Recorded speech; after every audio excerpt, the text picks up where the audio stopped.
What's going on, guys? My name is Triforce Addiction. Welcome back to another COD mobile video. So the RPD's new signature attachment is finally out. It's called the cooling compressor barrel. I'm sure a lot of you guys already knew that the RPD was getting a signature attachment because it's getting another legendary. So it's been a very long time since the RPD has received a legendary. The last time I could think of was, I believe, the season right before the Gunsmith, the Practical Joker, which is the one I have, but of course I didn't really want to buy the legendary for this season, so I had to grind it out. And that's one thing I did stress about, because the challenges that are needed to unlock this attachment are through ranked matches, which is something a controller player just like myself would have had a hard time doing depending on how high your rank was. For all of you guys that do play touch, I mean, obviously you're gonna unlock this no problem. You have all the time in the world to do so. The challenges are not really that hard to do. All you really have to do is just win a couple ranked matches, get some kills with the RPD, get 10 headshots, and then finally get like 50 kills to finally unlock the cooling compressor barrel. So it's nothing crazy. I actually got this done pretty quickly. I could have done this earlier, but the thing is that I was kind of doing homework, so yeah, it took me a pretty short time, all things considered, since, you know, controller players don't really find a lot of ranked lobbies. But given that I was like an elite, it was pretty easy to find a good amount of matches. I was just hoping that I could finish in time before I get to a point where I can't find matches anymore. But knowing me, I get like usually 50 kills per match, and plus like most of these ranked lobbies were controller lobbies, so they pretty much played the same way that they did if you're just playing on public matches. It did stress me out a little bit more because I think there's like some sort of double progression going on or whatever, because I did get that within my first game, so I'm assuming it carried over. So yeah, it's in your best interest, if you're a controller player at least, to get this done as fast as possible, because there will be a time where you're not going to be able to find matches if you go too high in the ranks. Of course, if you're too lazy, or if you were actually looking to get the legendary for this season, well, then you don't really have to do anything. Alternatively, I think you could actually wait until the season's over once the seasonal event is done, so you could probably just unlock it through like an easy challenge, if the game lets you. I'm not sure if it does that for signature attachments. For all of you guys that may have a new account, let me know if that's a thing, because if you can't unlock it even after the seasonal challenge is done, that really sucks. Someone did actually point this out in one of the comment sections for the recent blog post that they made. They mentioned that, of course, controller players cannot really find lobbies that much.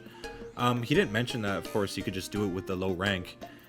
But yeah, there's a lot of people that gave him backlash, but they did say that they were going to look into it. I don't know if that should be something I should talk about in a later video.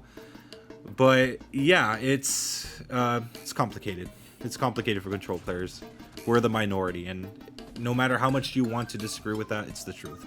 Well, enough said, let's talk about the attachment itself. So this might really be a crutch attachment, especially for the RPD. And I say that because this doesn't actually run on ammo at all. It's basically unlimited. Once you put this barrel on, you could just shoot as much as you want and you never have to reload. And it does kind of have like the features of the XS1 Goliath, or if you've played Black Ops 4, the belt feed attachment, which I believe that this barrel probably should have been part of the COD instead, because it makes more sense, and that's where it came from. So it provides about 10% more range. It also gives you hit flinch benefits, just like 10%, so it's nothing really crazy.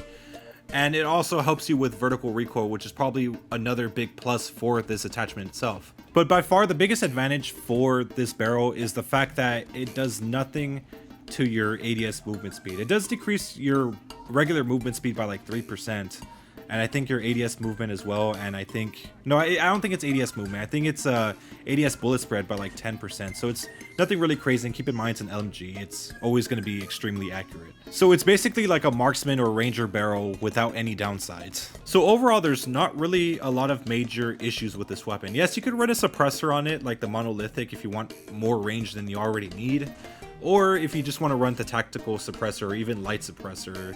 I mean, that's up to you, of course. But the thing is that you don't really need to run them, since the weapon does all of that stuff for you without the suppression effect, I guess. But other than that, I mean, it's a very solid barrel, and I think it's going to be a crutch, because the fact that you don't need some sort of mag, or the fact that you just don't need a reload at all, is a huge plus, but at the same time, it's kind of concerning. I say that because of the cooldown feature. So the more you shoot, the more the meter's gonna fill. Once that meter fills, you can't use your gun for a few seconds. But the thing is that it cools down extremely fast to the point where it takes like about 2 to 3 seconds for you to be able to use your weapon again. Because you actually have, it doesn't require you to wait for the meter to be completely empty. And even as it's going up, the moment you stop shooting, it just goes back down immediately.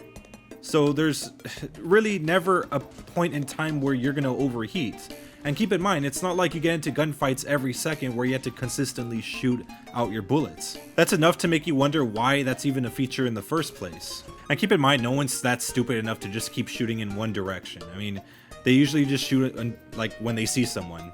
I know there are some weirdos out there that just like pre-firing, but even then, stop shooting for less than a second, your meter's down again. By the way, if there's any psychos that do that, you probably pour milk before your cereal. So with all those benefits in mind, I think it's important in the future to kind of nerf the cooldown feature so that it might take a little bit longer, or that it should take a little bit longer to cool down because it's too generous. Throughout the 18 minutes of footage that I managed to capture for, you know, just this video alone, not once did it ever become a point of concern that my gun was going to overheat. So yeah, I think there needs to be something done with the cooling thing. I think it needs to be slowed down a little bit because it's just way too fast. I noticed it earlier, like in leaked footage for the game. I know Leakers on Duty made a video about it, but I thought it was something that they would change. But no, they just kept it the same. So another point of concern, and it doesn't really have anything to do with the balance of the barrel, but it does have to do with it cosmetically. So for some reason, the barrel does not go with any completionist camo. So even if you put diamond, it's just going to be the same black barrel. I don't know what's going on with that. It's probably a glitch, or they probably forgot to code it with all the camos. So I expect that to be fixed within like next season or the season after. So no big deal, just put the default look on your weapon. So now we got the class set up for you guys. It's the cooling compressor barrel, of course, obviously with no stock, OWC laser tactical, snatch foregrip, as well as the rubberized grip tape. This is a near no recoil build. I didn't use any suppressors on it, obviously, because I mean, it already has a range boost, so why even put it, right? But yeah, that's my class setup. Anyways, I hope you guys enjoyed. Make sure to leave a like, make sure to subscribe for some more COD Mobile content. I'll see you guys next time.